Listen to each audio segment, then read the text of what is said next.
In the small village of Abom, where the sun painted golden streaks across the red earth, where there grew an old large mango tree, lived a beautiful girl named Tochi. Her laughter was like music, and her eyes held the sparkle of the river after rain.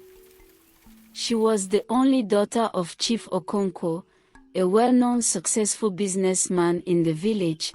Tochi was the pride of her family, beautiful, smart, and very kind. Then there was Benson. He lived with his widowed mother in a mud brick house near the edge of the village. They didn't have much, just a small farm, a few chickens, happiness and dreams stitched together with hope. But Benson had something rare, a heart full of kindness and a smile that could melt even the hardest yam and cassava. As fate would have it, one day, Tochi and Benson met. It was on a cold harmattan morning. Tochi had come to read under the old mango tree and Benson was passing by with a basket of cassava on his head and a hoe in his hand. Their eyes met. No thunder, no lightning, just a quiet spark. They began to talk. And talk. And talk. Hours turned into days, days turned into weeks, and soon, the mango tree became their very own secret world. However, as much as Benson loved Tochi, he was sad because he knew he didn't have the money he needed to give her a good life, but the kind-hearted Tochi whispered to him one evening while resting her head on his shoulder. I do not care about money. You make me feel seen. You make me happy. Benson smiled at her and silently thanked the gods for giving him such a good woman. But their love, as sweet as it was, didn't sit well with Tochi's family. Her father, Chief Okonkwo, and her two brothers, Obi and Benson, were furious when they found out. Chief Okonkwo shouted at Tochi. A farmer's son. Never. My daughter will marry someone who can take care of her, not someone who counts tubers for a living. But Tochi was stubborn in her love for Benson and said to her father, Father, he loves me. He may not have a lot, but he will take care of me and we will be happy together. Please, Father, allow us to get married. Unfortunately, Chief Okonkwo was adamant and ordered his two sons to lock up Tochi in her room until she came to her senses.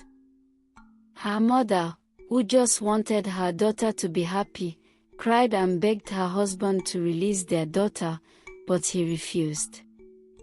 Tochi's brothers went to Benson and threatened to deal with him if he did not leave their sister alone. Meanwhile, Tochi was locked inside the house for days. When Benson heard what had happened to Tochi, he was heartbroken but determined and came to stand outside Tochi's compound every morning, holding a single mango. Not to beg.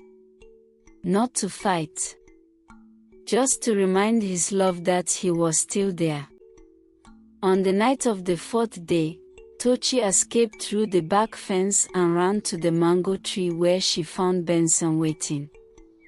The young couple held hands and looked sadly at each other. Then Benson said to her in a trembling voice, I am so sorry for what happened to you.